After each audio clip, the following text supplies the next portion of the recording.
নমস্কাৰ সকলোকে স্বাগতম জনাইছোঁ আপোনালোক সকলোকে আমাৰ চেনেলৰ অন্য এটা নতুন ভিডিঅ'লৈ।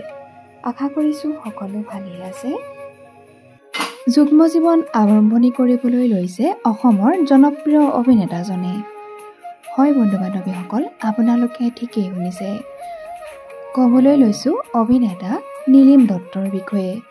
জনপ্ৰিয় ধাৰাবাহিক সূৰুযমুখীত অংশুমানৰ ৰূপত অভিনয় কৰি থকা অভিনেতা নীলিম দত্তই ইতিমধ্যে আঙুঠি পিন্ধোৱাৰ পৰ্ব সম্পন্ন কৰিছে। জীৱনৰ দ্বিতীয় অধ্যায়ৰ পাতনি মেলিবলৈ লোৱা অভিনেতা নীলিম দত্তৰ হ'বলগীয়া কন্যাৰ নাম হৈছে প্ৰিয়ংকা বৰা। ইতিমধ্যে অভিনেতাজনে ছ'চিয়েল মিডিয়াত শ্বেয়াৰ কৰিছে তেওঁলোকৰ সেই শুভ মুহূৰ্তৰ কিছু বিশেষ ফটো। আপোনালোকে বাৰু অভিনেতা নীলিম দত্তৰ খবৰটো পাই কেনে পাইছে কমেণ্ট বক্সত কমেণ্ট কৰি জনাবচোন।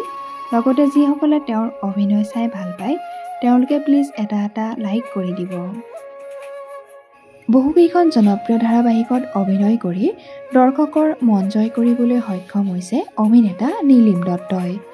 বৰ্তমান বাউলী ফাগুনকে ধৰি সূৰুযমুখী আন বহুকেইখন ধাৰাবাহিকতো ইতিমধ্যে অভিনয় কৰি আছে অভিনেতা নীলিম দত্তই।